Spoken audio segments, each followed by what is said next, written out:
The howl in the night. It started as a distant sound, barely audible through the thick fog that rolled over the small town of Ravens Hollow. The town, nestled deep within the Blackwood Forest, had always been shrouded in mystery. Whispers of strange occurrences and unexplainable disappearances had passed through generations, but few paid heed. That was until the howling began. Lucas Grayson, a young journalist from the city, arrived in Ravens Hollow with a determined spirit and a notepad full of questions. He had heard the rumors, stories of villagers vanishing in the night, of shadowy figures seen lurking at the forest's edge, and of the eerie howls that sent shivers down the spines of even the bravest souls. Lucas had written about urban legends before, but something about Ravens Hollow felt different. It felt real. His first night in the town was unsettling. The locals were tight-lipped, their eyes filled with a mixture of fear and suspicion. The innkeeper, Mrs. Hargrove, warned him before handing over his room key. Stay indoors after dark, Mr. Grayson. And if you hear the howling, whatever you do, don't look outside. Lucas dismissed her words as mere superstition. He set up his equipment, recorded his initial thoughts, and reviewed the notes he had gathered from past reports. At exactly midnight, the first howl echoed through the valley. It was unlike anything he had ever heard, a chilling, elongated wail that seemed to rise from the depths of the earth and stretch into the heavens. It was neither entirely human nor entirely beastly, but something caught in between. He hesitated for a moment before stepping toward the window, pushing aside the heavy curtains just enough to peer outside. The town was deathly still. The cobbled streets lay deserted under the dim glow of gas lamps. The forest beyond, dense and impenetrable, loomed ominously. Lucas saw nothing out of the ordinary, yet the air was thick with an indescribable presence, as though unseen eyes were watching. Then something moved. A shadow slithered across the cobblestone, unnaturally elongated. It jerked and twitched, its form shifting and distorting as though struggling to maintain a physical shape. Lucas's breath hitched as a face emerged from the darkness. Hollow eyes, stretched skin, and a mouth that gaped impossibly wide, its jaw unhinged like a snake preparing to consume prey. He stumbled back, heart pounding, and shut the curtains. The howl came again, this time directly outside his window, accompanied by a whispering chorus of voices, disjointed, layered, speaking in an ancient tongue. The door handle rattled violently, then a slow, scraping sound against the wood. Something was outside, dragging claws or bones along the surface, testing the barrier. The next morning, Lucas interviewed the townsfolk, but most refused to speak. The few who did shared their experiences in hushed tones. It started last winter, an elderly man whispered. First, the livestock vanished, then people. A curse, muttered another woman, clutching a rosary. Something old has awakened. Lucas traced the origins of the stories to an abandoned manor on the outskirts of the forest, Blackwood Manor.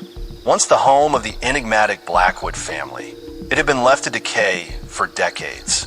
The last known resident, Elias Blackwood, was said to have dabbled in dark rituals before vanishing without a trace.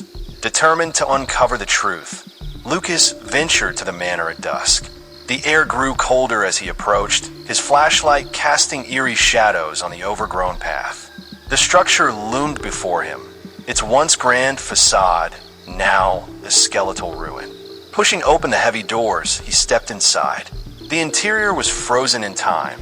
Dust-covered furniture, cobweb-laced chandeliers, and walls lined with ancient books. A peculiar chill seeped through the air, carrying with it the faint scent of decay. Lucas scanned the room until something caught his eye, an old journal lying atop a mahogany desk, its pages yellowed with age. As he flipped through the entries, his breath hitched. The journal belonged to Elias Blackwood. It spoke of experiments with the occult, of summoning rituals meant to harness power beyond human comprehension. The final entry was scrawled in desperation. They come with a howling. They see through the veil. If you hear them, it's already too late. A sudden crash from the hallway made Lucas freeze. His flashlight flickered as he turned, heart hammering. The howling had begun again, closer this time. A guttural, bone-chilling sound that sent ice through his veins. Something was inside the manor with him. A low, wet, breathing noise filled the silence, followed by the sickening sound of something dragging itself across the wooden floor. Lucas could hear the subtle popping of joints shifting unnaturally. He dared not move, but a cold breath brushed against the back of his neck. He spun around. Nothing was there, but the dust on the floor showed deep claw marks leading right to where he stood. With trembling hands, he pocketed the journal and backed toward the exit. A shadow moved at the edge of his vision. A tall, gaunt figure with hollow eyes and elongated limbs. Its mouth twisted into an unnatural grin. Its flesh seemed barely attached to its bones, writhing as if it were alive. The thing let out a breathy whisper, the words barely discernible. "You shouldn't have come." Lucas bolted, his footsteps echoing through the manor as he tore through the front doors and into the night. But the nightmare had only begun. As he reached the outskirts of the town, he saw them. Figures emerging from the mist, their bodies twitching and contorting at impossible angles. Their hollow eyes turned to him in unison, mouths opening in silent, gaping screams. The air filled with the sound of wet, shuffling footsteps as the creatures closed in. He ran, his lungs burning, but the howling followed, weaving into his very thoughts. Faces of the lost villagers flashed before him, distorted, consumed, part of the nightmare now. A clawed hand grazed his shoulder, ice cold and leathery, sending waves of searing pain through his body. His vision blurred, and for a moment he saw the world split, an abyss of writhing, shifting shadows, mouths upon mouths whispering his name. He barely made it to the inn, slamming the door behind him. The journal was his only proof, but the knowledge it contained was more terrifying than he had imagined. The howls were not mere sounds. They were a call, a summons for something lurking between worlds. As dawn broke, Lucas made his decision. He would leave Raven's Hollow, but he would not leave in silence. The world needed to know. But as he packed his belongings, a chilling realization settled in his gut. The howling had followed him, and this time it was inside the walls. Then, the mirror in his room cracked. The haunting train journey. It was a cold, foggy evening when Elizabeth boarded the midnight train at the old, decaying station. The station was nearly deserted, save for a few shadowy figures cloaked in the dark. The hum of the distant city seemed miles away, and only the occasional flicker of the flickering station lights broke the eerie silence. Elizabeth had never seen this train before. It was different from all the others, old-fashioned, with tarnished brass railings and rusting windows. But her destination was urgent, and she had no other choice but to board it. Elizabeth had been traveling for hours, having missed the last scheduled train home. Her phone had died, and her attempts to find another way out of the small, forgotten town were unsuccessful. The station attendant, an elderly man with hollow eyes and a tremble in his voice, had told her that this was the last train for the night, and it would take her where she needed to go. She didn't question him. She simply needed to leave. As she climbed aboard, she noticed the peculiar atmosphere inside the train. The air was thick with an unsettling stillness, almost as if the passengers were not breathing. The seats were all empty, save for a few figures scattered throughout the carriage. Elizabeth chose a seat by the window, hoping the journey would pass quickly. She felt a strange chill creeping over her skin as the train slowly began to move. The train rattled along the tracks, its movements sluggish and unnerving, as if it were reluctant to continue its journey. The sound of the wheels grinding against the rails echoed through the empty carriage, and Elizabeth glanced nervously out of the window. The world outside seemed to be slipping away into a thick, inky darkness. The fog was so dense that she could barely make out the tracks ahead, and the distant glow of city lights seemed to vanish altogether. Her eyes began to grow heavy. The rhythmic motion of the train lulled her into a drowsy stupor. She tried to fight it, but her eyelids were heavy, and soon she found herself drifting off to sleep. When she awoke, something was wrong. The train had stopped, but it wasn't at a station. The train was completely still, surrounded by an impenetrable fog that filled the windows, obscuring any view outside. The lights inside flickered, casting eerie shadows on the walls of the carriage. The air was thick and oppressive, as though something were watching her from the darkness. She felt a cold shiver run down her spine as she turned to look at the other passengers. They had all disappeared. The seats were empty now. Not a single person was in sight. Panic began to rise within her, and her heart pounded in her chest. She stood up quickly, looking down the aisle, but there was no one. Not even the elderly conductor she had seen when she first boarded the train. The silence was deafening, and the eerie stillness of the train made her skin crawl. Elizabeth made her way to the train door and attempted to open it, but it wouldn't budge. She tried again, her hands trembling as she pulled on the handle, but the door was locked tight. She pressed her face against the glass, hoping to catch a glimpse of anything. Anything that would tell her where she was or what was happening. Through the fog, she saw movement. At first, it was a figure barely visible in the distance, moving toward the train. As it got closer, she realized it was a woman, her face pale and expressionless. Her long, dark hair hung in wet strands around her face, and she was wearing a tattered white dress. Her bare feet shuffled slowly along the tracks, dragging her body forward with a disturbing, unnatural rhythm. Elizabeth's breath caught in her throat as the woman came closer, her eyes locking onto Elizabeth's through the glass. There was no warmth in those eyes, only emptiness, an abyss of nothingness. The woman raised her hand slowly and placed it against the glass. The moment her fingers touched the window, the train shook violently. The lights flickered once more, and a loud, screeching sound filled the air, making Elizabeth's ears ring. She stumbled backward, her heart racing. The fog outside had grown even thicker, and now the air inside the train felt suffocating. She turned around, desperate to find anyone, who could explain what was happening. But as she scanned the train, something caught her eye. A shadow, moving quickly down the aisle. Elizabeth's breath caught in her throat as she watched the figure approach. It was a man, tall and gaunt, his face obscured by the shadows. He wore a dark suit, and his hands were long and bony. He reached the seat across from her and stopped. His eyes were dark, hollow, and unblinking as he stared at her. Elizabeth's blood ran cold as she realized that he had no reflection in the window. She blinked, hoping it was some trick of the light, but when she looked back at him, he was still there, his stare unyielding, his presence suffocating. She opened her mouth to scream, but no sound came out. The man began to speak, his voice low and guttural, as if it were coming from deep within the earth. "You shouldn't have boarded this train."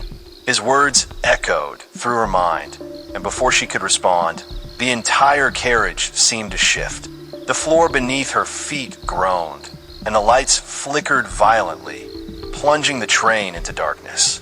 The cold, oppressive air thickened, and the silence was replaced by a strange, distant sound, like whispers in the wind, too soft to make out, but unmistakably real. Elizabeth could feel her heart pounding in her chest as the train began to move again. But this time, it was different. The rattling of the wheels was louder, more frantic. The air grew colder, and the fog outside the windows became so dense that it seemed to press against the glass. She could barely see her own reflection, let alone the outside world. The man in the dark suit was gone, but the whispers remained, growing louder, surrounding her on all sides. "You shouldn't have boarded this train." The words repeated over and over again, echoing in her mind. Elizabeth's breath became shallow as the train continued its journey through the thickening fog, the whispers growing louder with each passing second. She could feel the weight of something ancient and malevolent pressing in on her. The train was no longer simply moving through the night. It was moving through something else. Something far darker, far more terrifying. The whispers were everywhere now. "You shouldn't have boarded this train." And as the train sped faster and faster into the unknown, Elizabeth realized with chilling certainty she might never escape. The train rattled on through the suffocating fog, each passing second pulling Elizabeth deeper into a waking nightmare. The once familiar sound of the wheels on the track now felt like the distant, maddening beat of a heart that wasn't hers. The air was thick with something ancient and evil, a presence that pressed on her chest, suffocating her, making it harder to breathe. Her heart raced, and her hands shook as she grasped the cold metal of the seat in front of her. The whispers were growing louder, the words unmistakable now. You shouldn't have boarded this train. They weren't coming from anywhere or anyone. It was as if they were inside her own mind. No matter how hard she tried to block them out, they persisted, drowning her thoughts in an endless loop. The air around her seemed to shimmer with an unnatural energy, and for the first time, Elizabeth noticed something unsettling. The fog outside was no longer just fog. It was alive. Dark, swirling tendrils of mist twisted and coiled around the train like serpents, following it, stalking it. Then, out of the corner of her eye, she saw it again. A shadow, tall and thin, standing at the end of the carriage. The figure was back, the man in the dark suit. But this time, he wasn't alone. Behind him, figures slowly materialized from the dark, each one more twisted than the last, pale, hollow-eyed, with faces that seemed to shift in and out of shape. Some of them were gaunt and hunched, their limbs impossibly long, while others were mere silhouettes, their features barely visible beneath layers of tattered clothing. The man in the dark suit stepped forward, his eyes now glowing faintly in the dim light of the train. He stood silently for a moment, watching her with his unblinking gaze.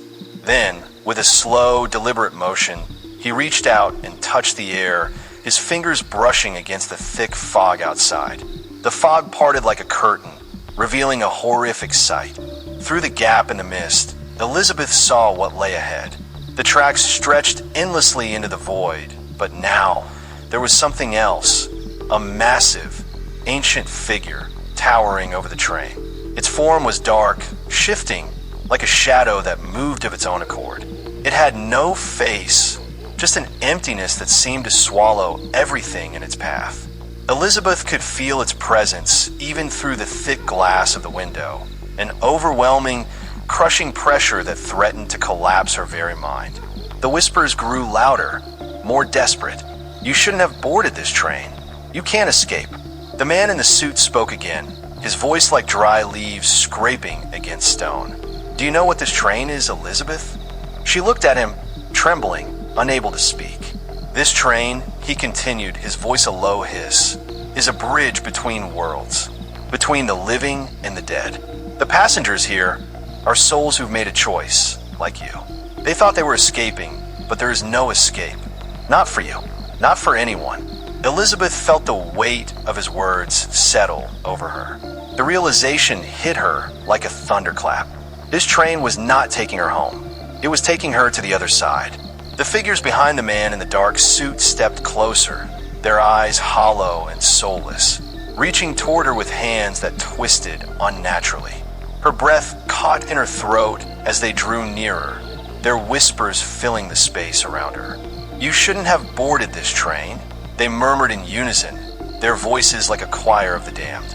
Elizabeth scrambled to her feet, heart pounding, as the walls of the train seemed to close in around her. She grabbed the door handle again, desperately pulling at it, but it was still locked.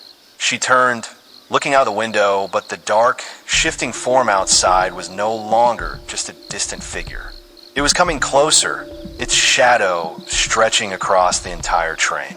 In the chaos of panic, Elizabeth's mind spun. She couldn't understand. Why had she boarded this train? Why had she been drawn to it? She thought of the station attendant, the man with the hollow eyes. Had he known? Had he sent her here, knowingly, to this cursed place? The man in the suit stepped forward, his smile widening, revealing teeth too sharp to belong to any human. You are to leave, he said, his voice almost affectionate now. But the train was already waiting for you. The cold, suffocating air grew even thicker, and with it came a sudden, overwhelming darkness. The train seemed to be losing all semblance of time and space. Elizabeth's vision blurred, the mist outside blending with the darkness inside. The walls began to warp, the shadows twisting and undulating as if they had lives of their own. Then, everything stopped. There was silence. Elizabeth stood alone in the middle of the carriage, her heart hammering in her chest. The passengers were gone. The man in the suit was gone. The train was no longer moving. She was back in the station. But it was different. The station was no longer the decaying ruin she had seen earlier. It was dark, desolate, a place that felt entirely devoid of life. The flickering lights above were now replaced with eerie, dim lanterns, casting long, distorted shadows on the floor. The air smelled of decay, of rot, of something forgotten. Elizabeth stepped off the train, her legs unsteady as she tried to make sense of what had just happened. But before she could even take a full step, she heard a faint sound, footsteps behind her. She turned slowly, and there, standing at the end of the platform, was the man in the dark suit. His hollow eyes gleamed as he stared at her, his smile still stretched across his face. "You're not leaving," he said softly, his voice echoing in the silent station. "This is your final stop." And then, with a sickening lurch, the train doors slammed shut behind her. Elizabeth screamed as she turned to run, but her legs felt heavy, as if the weight of the station itself was dragging her down. She stumbled, falling to her knees. As she looked up, the figure of the man in the dark suit was standing before her, his eyes fixed on hers, unwavering, unblinking. "You should have never boarded this train," he whispered. And as the darkness of the station enveloped her, Elizabeth realized she was trapped. There was no way out. The train had claimed her, as it had claimed so many before. She would never leave. The house in the woods. The night was eerily silent, save for the occasional rustling of leaves as the wind weaved through the dense forest. James Turner tightened his grip on the steering wheel, his knuckles turning white.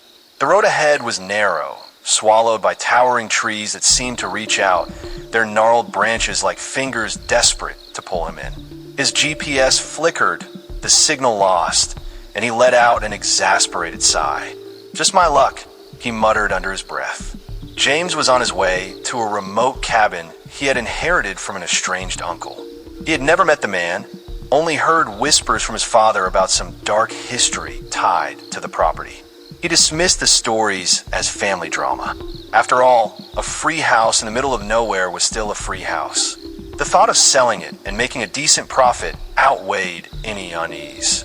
As he turned a sharp corner, his headlights illuminated a decrepit wooden sign that barely hung onto its post. Hollow Grove, it read, the letters faded and barely visible. James shivered, though he convinced himself it was just the cold seeping through the cracked windows of his car. Moments later, the cabin emerged from the shadows. It was larger than he expected, 2 stories tall with a sagging porch and boarded-up windows. The wood was dark with age, and vines coiled around the structure as if nature itself was trying to reclaim it. He parked his car and stepped out, the crunch of gravel beneath his boots echoing in the emptiness. The key turned with difficulty in the rusty lock, but eventually, the door groaned open. A stale scent greeted him, dust, mold, and something else, something metallic. The hairs on his arms stood on end. Inside, the house was frozen in time. Faded wallpaper peeled in long strips, and old furniture stood covered in sheets, like ghosts waiting to be unveiled. James flicked the light switch. Nothing. He cursed, fumbling for his phone's flashlight. As he moved deeper into the house, he noticed strange carvings on the wooden beams, symbols he didn't recognize, etched with careful precision. The unease in his chest grew heavier. Then a sound, a soft creak from upstairs. James spun around, his flashlight shaking slightly. "Hello," he called, his voice swallowed by the silence. No answer. He exhaled sharply, probably just the old house settling. He had been in enough abandoned buildings to know how they groaned in protest against time. Still, he couldn't shake the feeling that he wasn't alone. As he moved toward the staircase, a chill swept over him, and the scent of iron grew stronger. He hesitated, his gut screaming at him to leave. But curiosity, or perhaps foolishness, urged him on. Step by step, he ascended, his breath shallow. The upstairs hallway stretched before him, lined with doors, each one slightly ajar. The creaking sound came again, this time followed by something else. A whisper, low, barely audible, but unmistakable. James's heart pounded. He reached for the nearest door and pushed it open. Inside, the room was empty except for an old rocking chair. It moved slightly, as if disturbed by a breeze, though the air was deathly still. He stepped inside, his flashlight scanning the walls. Then he saw it, a mirror, cracked and cloudy with age. But his reflection was wrong. The James in the mirror was smiling. James staggered back, a strangled gasp escaping his throat. His real face was twisted in terror, but his reflection stared back with an unnatural grin, eyes wide and gleaming. Then it moved. Not him, not his real body. The James in the mirror raised a hand and pressed it against the glass, a dark liquid dripping from his fingertips. The liquid spread, forming words on the mirror surface. "I see you." James turned to run, but the door slammed shut behind him. The whispering grew louder, words he couldn't understand, voices overlapping, suffocating him. The air grew thick, heavy with an unseen force pressing against his chest. The mirror James tilted his head, his smile stretching impossibly wide, revealing teeth that were too sharp, too long. Then he stepped forward, not inside the mirror, into the room. James stumbled backward, his flashlight flickering wildly. His body felt paralyzed, as if unseen hands gripped his limbs. The reflection, no, the thing, moved toward him in jerky, unnatural motions. Its footsteps made no sound, yet the floor creaked as if under immense pressure. Then the whispers stopped. A single voice, guttural and ancient, filled the room. "Join us." James's vision blurred. Shadows pooled around his feet, rising, reaching, pulling. He opened his mouth to scream, but no sound came. The last thing James saw before darkness swallowed him whole was his own face staring back. Only it wasn't his anymore. And somewhere deep in the woods, the house welcomed its new resident. Outside, the wind whispered through the trees, carrying a new name with it. James Turner was never seen again. Weeks passed, and the cabin remained as silent as ever. Yet something had changed. A new presence lurked within its walls, watching, waiting. A month later, a group of hikers stumbled upon the property, drawn by an inexplicable pull. They found the house eerily intact, though the air was suffocating, thick with an unseen force. Curiosity led them inside, their flashlights sweeping over the dusty remains of the past. Then they saw it, the mirror, cracked but reflective enough to show their faces. Except, among them stood another figure. James. His face was wrong, his eyes empty voids, his grin grotesque. Before they could scream, the door slammed shut behind them. The whispering began again,